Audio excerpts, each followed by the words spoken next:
Olá, Matheus e Luiz, boa noite aí, né? Vamos começar aqui hoje. Eu coloquei uns exercícios extras semana passada, hoje a gente vai ver alguns, né? Então, que vocês não conseguirem fazer, vocês vão avisando ou mandando no WhatsApp, algo nesse sentido, para a gente tentar adequar, né? Quem tenha tentado resolver algo e não consiga por acaso. Então, eu já vou seguir aqui direto para a aula de hoje, para a gente continuar as estações elevatórias, né? Que a gente estava tratando na nossa última aula. Deixa eu ver aqui se tem mais alguém que está entrando, né?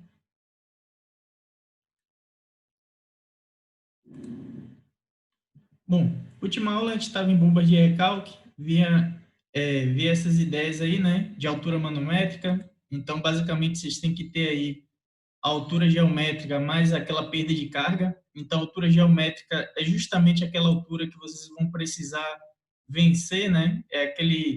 Aquela altura que você tem de desnível, de onde você quer mandar a água até onde ela vai chegar, até o nível que vocês vão fazer ela chegar.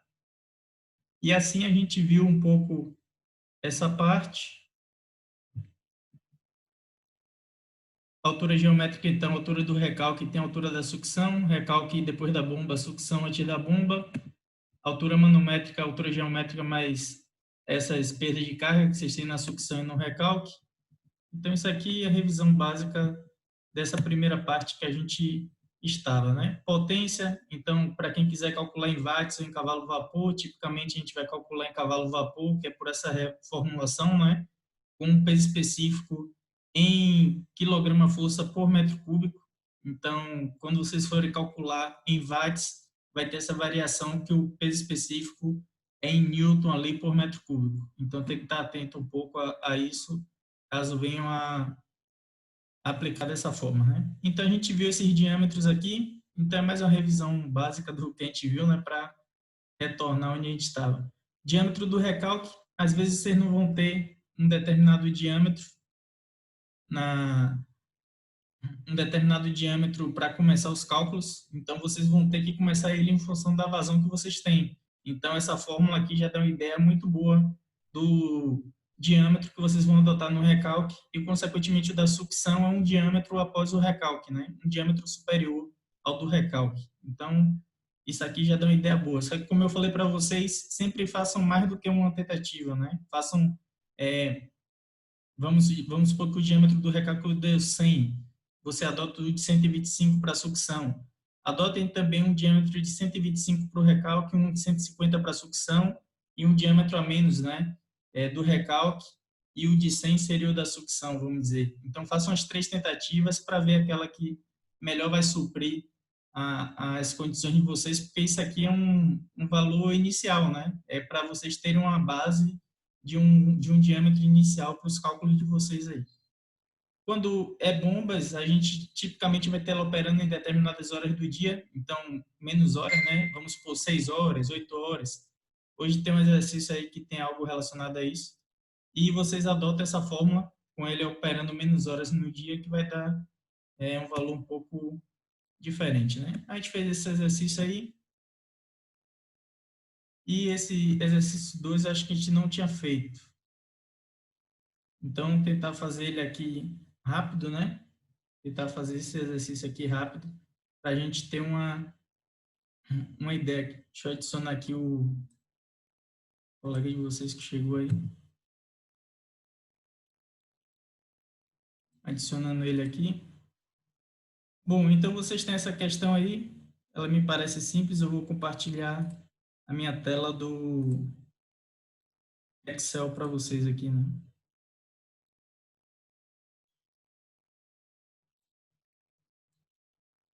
Tem esse exercício 2, ele tem um número de pessoas e... Cadê?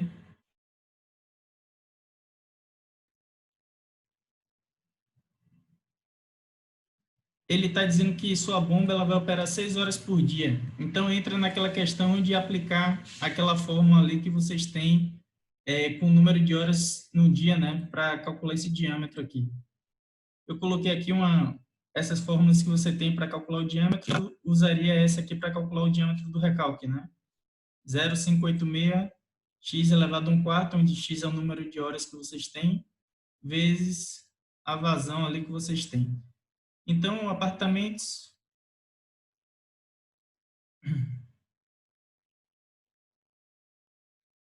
Cadê? Ele já disse que apartamentos, nesse caso, não tem, né? Tem um número de habitantes, é 275. Ele já deu direto o número de habitantes. Então, se você quiser a vazão per capita no dia, e ele diz a vazão per capita no dia aqui é 200 litros por habitante dia. Se você tem 200 litros por habitante dia, se você multiplica pelo número de habitantes, não é isso? Que está no numerador aqui, ó, você vai ter uma vazão em litros por dia, não seria isso?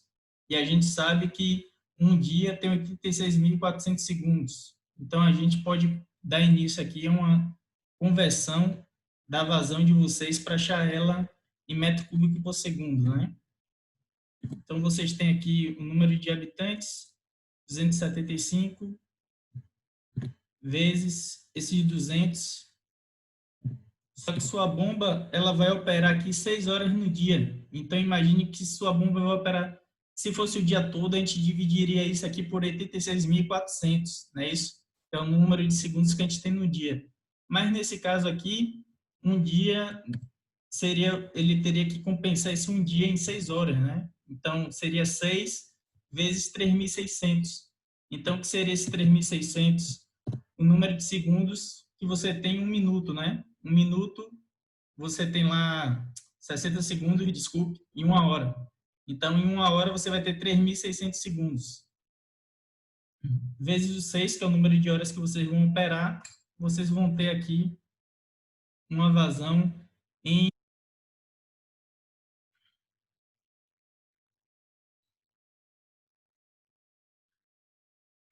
litro por segundo, né? A gente vai ter a vazão aqui, no caso, em litros por segundo. Se vocês quiserem achar em metro cúbico por segundo, vai ter que dividir todo esse termo por 1000, para passar de litro por segundo para metro cúbico por segundo. Considerando essa fórmula aqui, então 0,586, que multiplica o número de horas aqui elevado a 0,25, né? 1/4 é 0,25, vezes a vazão que a gente achou elevado a 0,5, que é a mesma coisa dela estar na raiz, né? Deixa eu admitir outro colega de vocês aqui que chegou. Bom, então vocês acharam aí um diâmetro de 0,046 metros. Não fica muito fácil de ver, né? Então, eu vou multiplicar por 1000 aqui para a gente ver quanto seria isso aqui em milímetro. Nisso, vocês achariam um diâmetro de 46 milímetros para o recalque. Então, esse aqui seria um valor inicial que vocês poderiam dar início aos cálculos de vocês, de 46 milímetros, né? Ou 50 milímetros. Então, vocês pegariam o diâmetro comercial que tem aí mais próximo. Ah, não está meu rosto aqui, né? Vocês pegariam o diâmetro comercial que tem mais próximo aí de vocês e dariam início aos cálculos, usando esse diâmetro, vamos supor, de 50 milímetros e o diâmetro da sucção de 60 milímetros, entende? Então, essa poderia ser uma partida para vocês darem início aos cálculos de vocês aqui. Então, para dar início aí aos cálculos com essa questão, né? Não sei se ficou claro aqui, mas o principal é essa conversão aqui, ó, dessa vazão para metro cúbico por segundo. Então, preste atenção aí o que foi feito.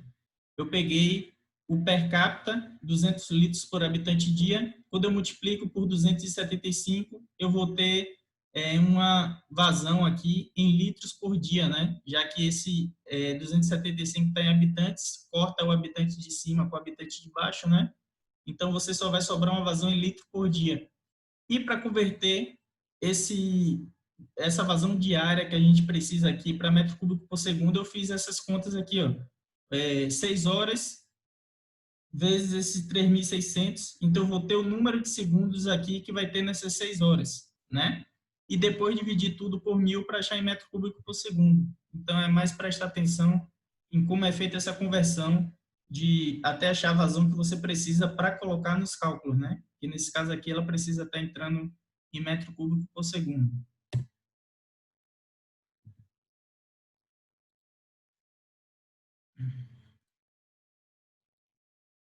Vou sair aqui do...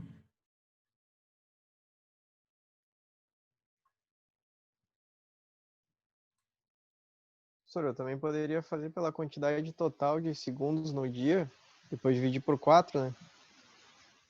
Daria um pouco na mesma, né? Só que tem que ver como você vai fazer essa conta, né? Porque esse 4 na real, ele iria para o numerador, entende? Porque se Uhum. ele iria para o numerador, que seria como se fosse, ficasse esse 4 dividido por 24, não é isso? Então, quando você isolasse, ia dar 1 em cima e 6 embaixo, entende? Você consegue entender o que foi feito? Ah, É porque esse volume é como se você substituísse o volume que você tem que lançar ao longo de um dia, você reduz isso para 6 horas, né? Então, o que é que acontece? Se essa vazão que você precisasse, ela fosse ao longo de um dia todo, ela seria menor do que essa que você encontrou, entende? Porque você teria uma vazão contínua ao longo de todo o dia. Mas você não vai ter sua bomba operando o dia todo, porque gastaria muito em dinheiro. Então, como você vai operar em 6 horas, o mesmo volume de água que você vai precisar para atender aquela população, você vai ter que manter isso em 6 horas. Por isso que aquele valor ele se reduz um pouco ali, né? Então ele, na real, sua vazão ela vai ter que aumentar, entende? Para sim.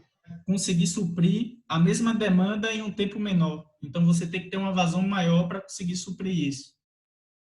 Não sei se ficou claro aí, né? Não, não, entendi. Beleza. Vou aqui ver para onde aqui. Bom, então eu vou seguir, a gente vai fazer outras questões. Essa daí é bem simples, mas para dar uma ideia para vocês, depois vai ficar mais claro. Tem esse conceito aqui que é muito importante que vocês vão ver quando se tratar disso. A bomba afogada ou bomba não afogada, né? Bomba de sucção positiva, bomba de sucção negativa. Então, nesse caso aqui, você tem a bomba afogada, é quando o eixo da sua bomba, tá vendo? Ela está abaixo desse nível aqui da água. Então, o eixo da sua bomba, ela está abaixo do nível da água, você vai ter isso como bomba afogada. Quais as implicações disso, né? De você ter essa essa bomba aqui abaixo desse nível d'água. Imagine lá a piscina de vocês. Normalmente a piscina funciona desse jeito, né?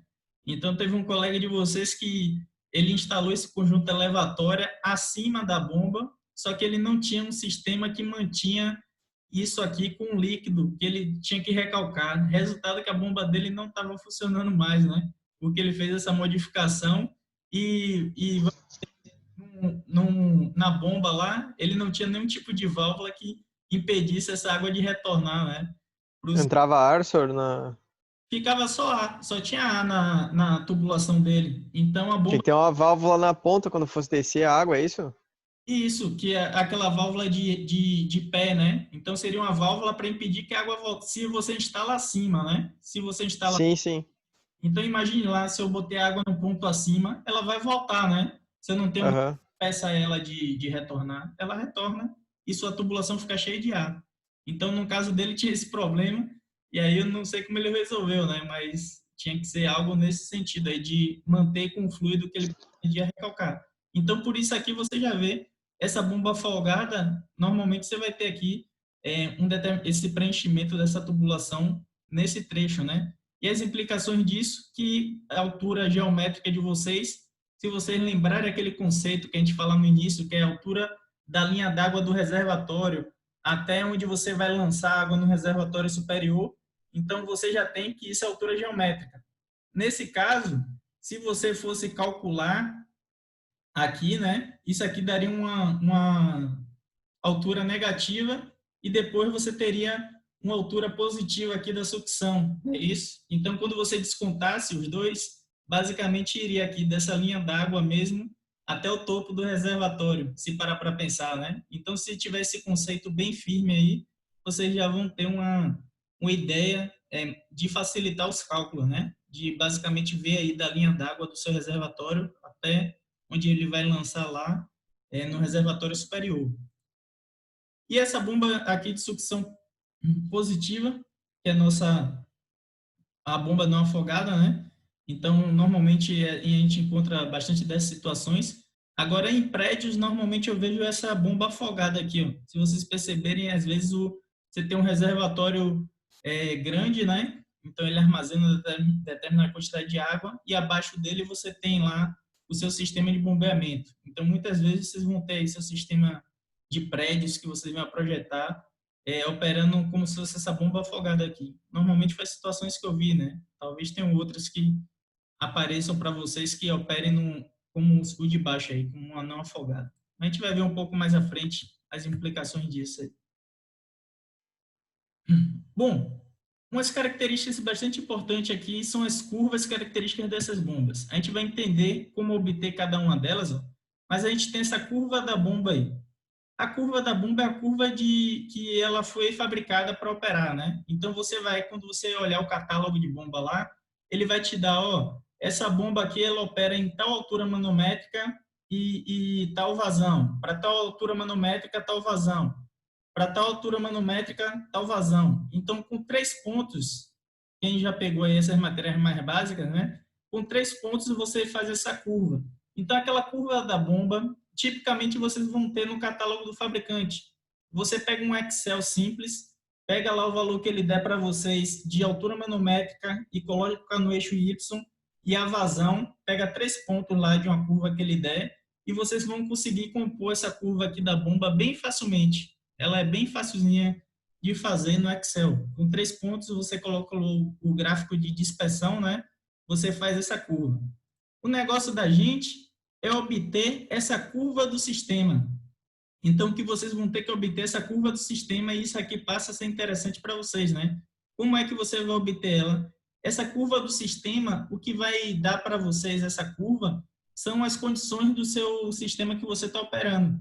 Então, basicamente, é uma curva que ela depende da altura geométrica que vocês vão ter e umas variáveis em função da vazão. Então, é como se ele pegasse aquelas equações da perda de carga e ele, tanto na sucção quanto no recalque, e ele deixasse tudo em função da vazão. Então, é como se você jogasse todas as características do seu sistema. Ó, esse sistema tem tal comprimento, tem tal diâmetro, tem esse comprimento, esse diâmetro, tal fator de rugosidade. Então, só fica faltando a vazão. Então, você vai estabelecer valores, entende? Então, ó, se eu colocar uma vazão zero, qual vai ser a minha altura manométrica? Então, a altura manométrica vai ser igual à altura geométrica, entende? Então, vamos supor que seu sistema tem altura geométrica de 40. Então, se você coloca que a vazão é zero, esse ponto inicial ele vai dar bem no 40, que é a altura geométrica. À medida que você vai aumentando a vazão, ó, coloquei uma vazão maior. Então, quando eu tiver uma vazão de 10 metros cúbicos por segundo, algo nesse sentido, né? Então, minha altura manométrica ela vai subir um bocado. Então, ela já vai achar outro ponto dessa curva. Se você tem uma vazão de 20 metros cúbicos por segundo, então esse ponto já vai aumentando um pouco, até que você vai chegar nesse ponto aqui, ó, de interseção entre essas duas, entre a curva da bomba e a curva que você vai ter do seu sistema. E isso aqui vai ser o ponto de operação da sua bomba. A gente vai ver mais para frente, em algum exercício tem, e é bem fácil de fazer, né? Às vezes falando parece mais complicado do que é, mas é você colocar todas as características do seu sistema e deixar apenas a variável vazão. E depois você altera a vazão por você mesmo, né, por conta, até chegar naquele valor da sua demanda e um valor superior à sua demanda, vamos dizer, e você vai conseguir estabelecer essa curva bem facilmente. Depois eu vou mostrar aqui para vocês. Bom, vocês têm esses gráficos aqui. Hoje em dia a gente já tem catálogos que eles vêm direto com os valores, né? Ele vem, ó, tal potência tem tal altura manométrica e tal vazão. Então ele já diz em tabelas, ao invés desses gráficos aqui. Mas tem algumas empresas que têm um catálogo com essas curvas e é sempre bom, interessante ver como elas funcionam. A gente vai ver um pouquinho o funcionamento delas aqui. Mas, tipicamente, ó, esse eixo abscissas, esse eixo horizontal aqui, você vai ter a vazão. Nesse caso aqui, está em litros por segundo. E no eixo vertical, esse eixo das ordenadas, vocês têm a altura manométrica. Basicamente, você vai ter a demanda, a vazão de vocês, que vocês conseguem obter. A altura manométrica você vai conseguir pelas características do seu sistema, né? Que é a altura geométrica mais as perdas de carga que seu sistema vai impor. Quando você unir aqui esses dois pontos, né, que você vai ter aqui, tanto de altura manométrica quanto de vazão, você vai obter o ponto no qual seu sistema se enquadra e você vai ter que procurar uma bomba que atenda essa ligação desses pontos que você fez. E aí você vai definir sua bomba em termos de potência, diâmetro do rotor, entre outras características dela. E tudo isso, claro, implica no custo que você vai ter da bomba, né? Vai implicar também no custo energético que seu sistema vai impor ao você estar operando com ele todo dia, 6 horas por dia, 8 horas por dia. Então, isso também tem um custo energético que sempre é bom considerar, né? Quando estiver fazendo os cálculos de vocês. Bom, essas curvas da bomba, eles normalmente fazem ensaios que, tipo, é como se você replicasse o sistema em laboratório. Então, lá você tem uma determinada bancada hidráulica lá no sistema e eles fazem diversos tipos de testes até identificar as características da bomba dele, até que altura ele está lançando, consegue, a vazão que ele consegue mandar, né? Então, é tipo uma bancada hidráulica, só que bem, bem mais elaborada, né? E eles conseguem mensurar todas as características da bomba que eles fabricaram. A gente não vai tratar muito das curvas da bomba. A nossa principal característica aqui depois vai ser as curvas do sistema. Aqui, ó. Então, basicamente, experimentalmente, ele faz isso. Para cada valor da vazão que ele recalca, então ele vai ter um medidor de vazão. A gente vai ver isso mais à frente, como é que se mede a vazão, né? Tem diversos tipos de equipamentos que eles podem colocar na sua adutora, na sua rede, para medir a vazão que está passando nele. Então, vocês têm um exemplo de medição de vazão na casa de vocês com hidrômetro, né? Então, o hidrômetro é um equipamento que está medindo vazão ali. E ele tem uma determinada, parece um reloginho, né? Então, à medida que ele vai girando ali, ele vai computando a quantidade de líquido que está chegando ali na sua casa. Só que às vezes tem um problema de estar entrando ar também, né? Daqui a pouco tem gente pagando caro porque tem ar na rede e está girando direto o relógio sem estar consumindo, né? Então isso às vezes é um problema também. Já vou brigar com a Corsã já então, hein, senhor? Tem que ver, às vezes dá problema aí.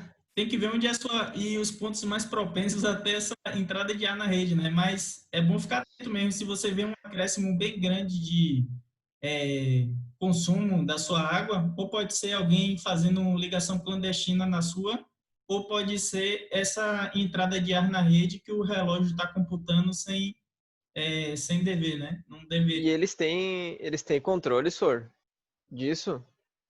Não, ele não tem como ter o controle absoluto. Ele tem como saber, né? A gente tem medidas para evitar que tenha esse ar na rede. Você vai colocar lá uma ventosa nos pontos altos ali da sua rede. E normalmente o ar, ele tende a ir para pontos altos da tubulação, entende? Sim, Sim, por quando densidade, né? e aí quando chega nesses pontos altos, a gente tipicamente instala ventosas, entende? E nessas ventosas, quando você tem lá esse ar entrando na rede, ele tende a ser mandado para fora através dessas ventosas aí. Mas, ainda assim, em alguns pontos ainda fica. E tem gerado Entendi. alguns problemas, né? Continuar aqui.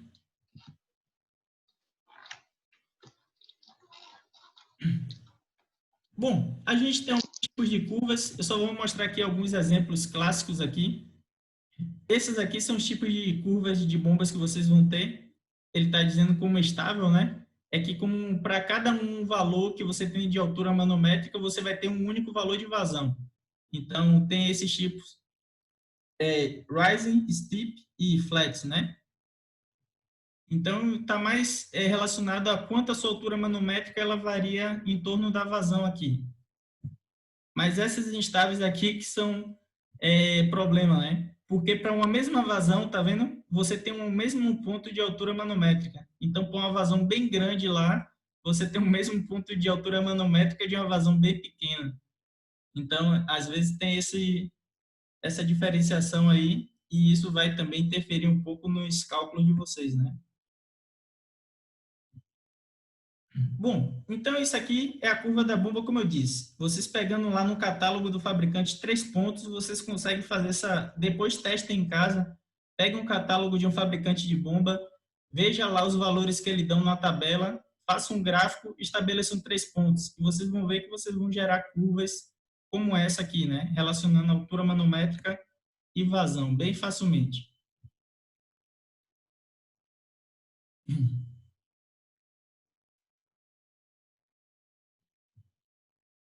Bom, e aqui a gente tem as características básicas do sistema e é o que vai entrar aquela curva do sistema, né? Essa curva do sistema que vocês têm na parte de baixo aqui, ó, é o que eu falei lá, altura manométrica é igual a altura geométrica, né? Mais perda de carga na sucção, mais perda de carga no recalque, perda de carga total, né? Na sucção e no recalque. Nesse caso, esse R aqui é como se fosse todos os valores constantes que você tem e deixa como única variável a vazão de vocês. Isso aqui vai depender da fórmula que vocês vão utilizar, né? Se é Haas-Williams, se é universal.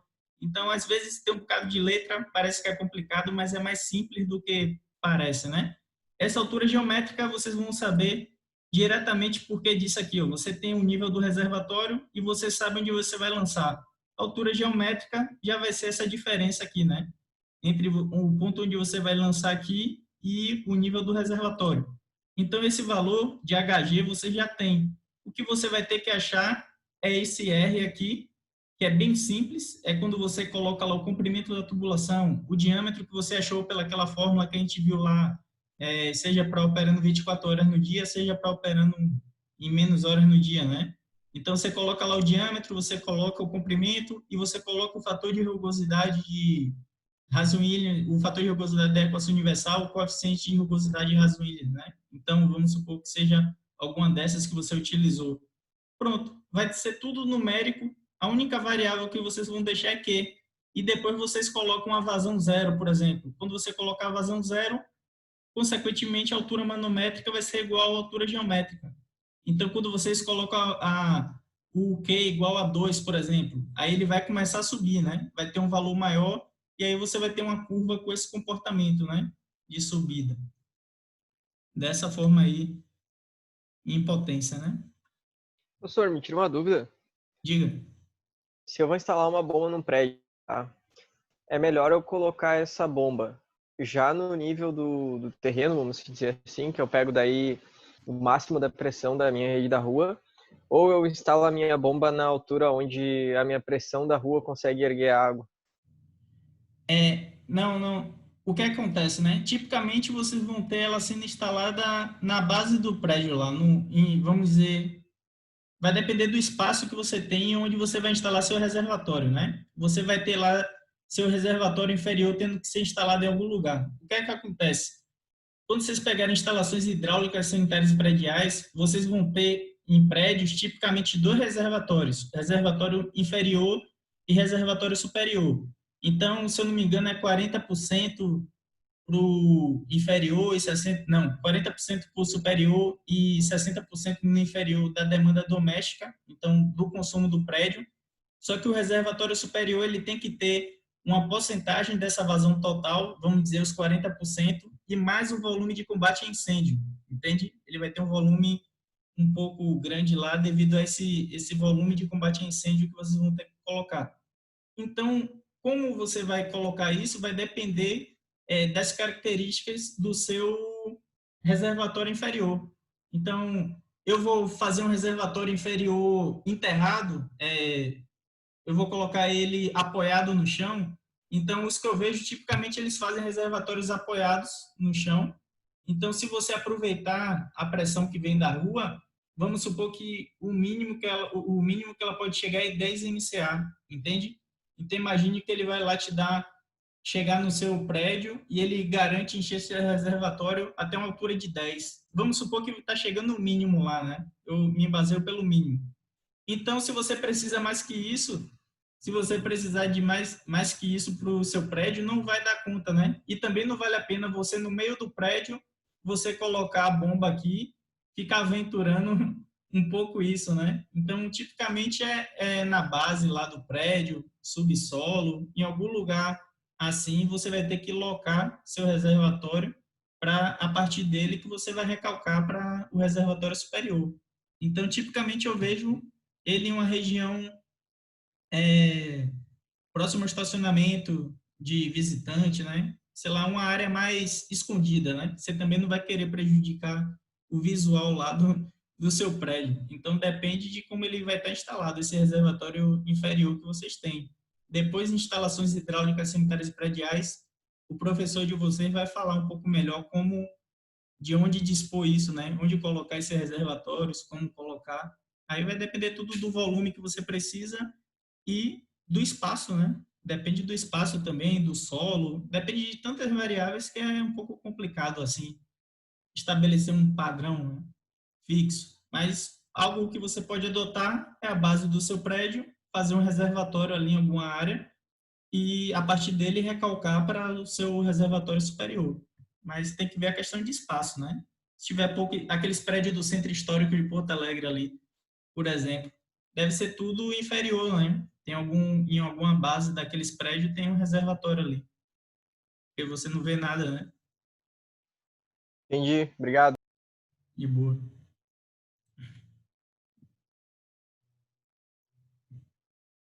Bom, e aqui tem essa curva aqui, ó. A curva da bomba, que eu já disse para vocês que o fabricante vai fornecer e vocês têm como fazer rapidinho no Excel lá, lançando os pontos. E é essa aqui do sistema. Então, o que ele está dizendo por R1 e R2 aqui é porque você vai ter lá a perda de carga de vocês na sucção e no recalque, não é isso? Então, vocês vão ter R1 e R2 diferentes, porque vocês vão ter diâmetros diferentes. Então, vocês vão ter que obter esse R1 e R2, que é basicamente lá colocando toda a parte numérica daqueles equacionamentos que vocês já viram em hidráulica 1, fenômenos e tudo mais, e deixando como única variável a vazão. Então, a diferença é um pouco essa aí.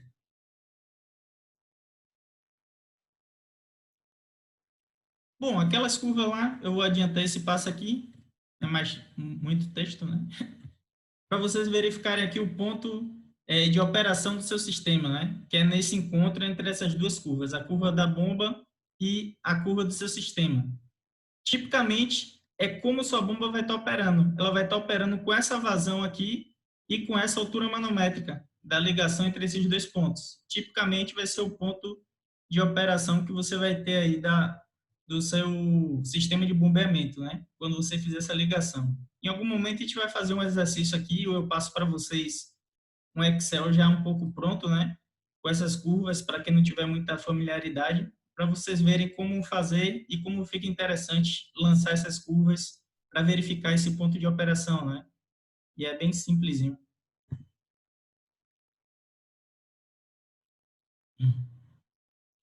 Aí aqui tem um exemplo clássico aqui. Vamos dizer que o reservatório ele está no mesmo nível. Aí você, pô, não precisa de bomba, né? Está no mesmo nível. Mas você quer que ele chegue lá com o mesmo nível no outro reservatório. Esse trecho de vocês entre um e outro, ele gera uma perda de carga.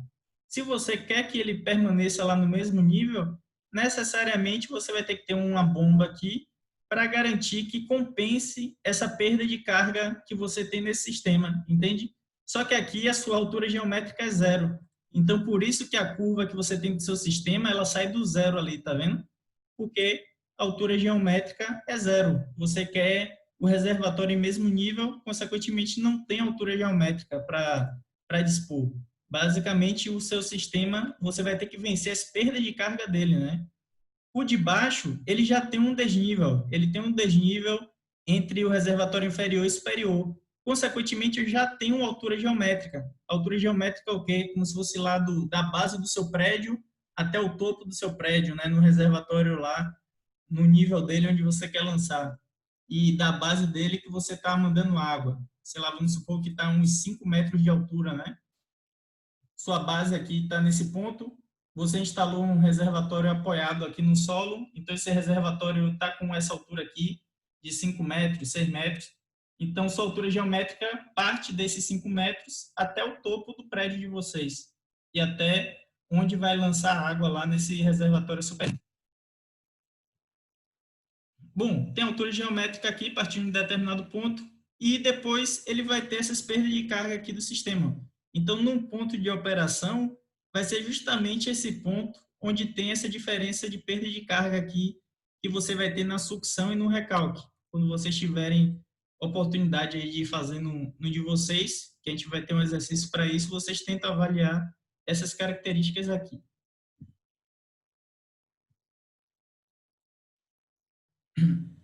E o daqui apresenta outra característica. Ó. Você tem um reservatório e o reservatório 2, ele está numa parte inferior aqui do seu sistema.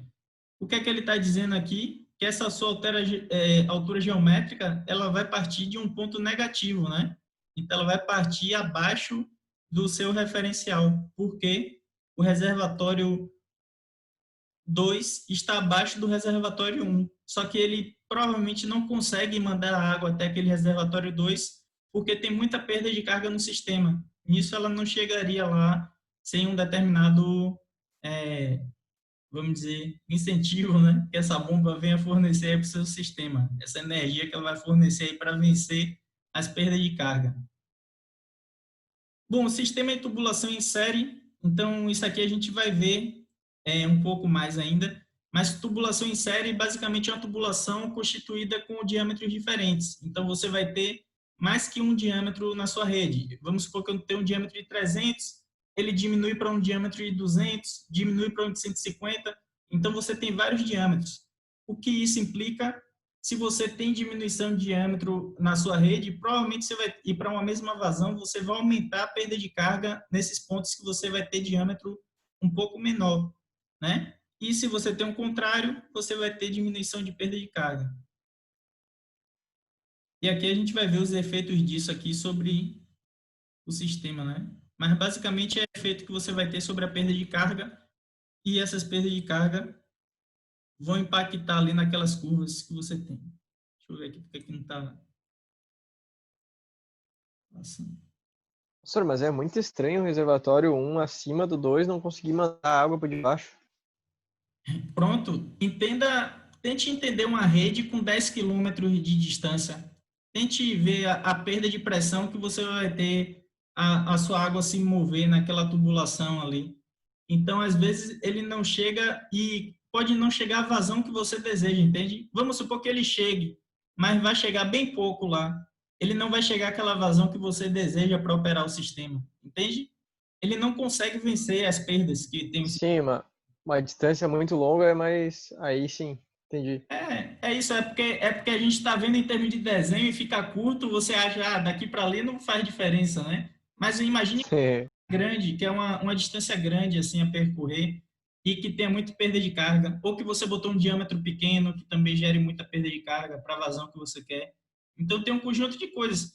A água pode chegar, mas vamos supor que chegue com uma vazão bem menor do que você desejaria. Então tem essas características, né? E se entender essa questão de perda de carga, é por isso que perda de carga vocês veem tanto, né? Para internalizar que é importante calcular, né?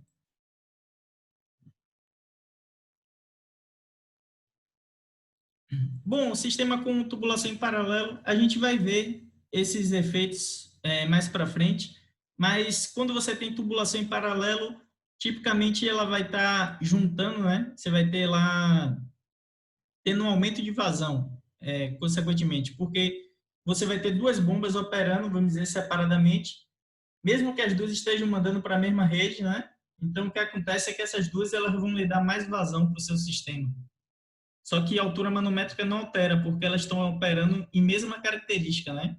Já quando você tem uma bomba operando em série, tipicamente a gente vai precisar lá, a gente vai ter uma elevação da altura manométrica do sistema.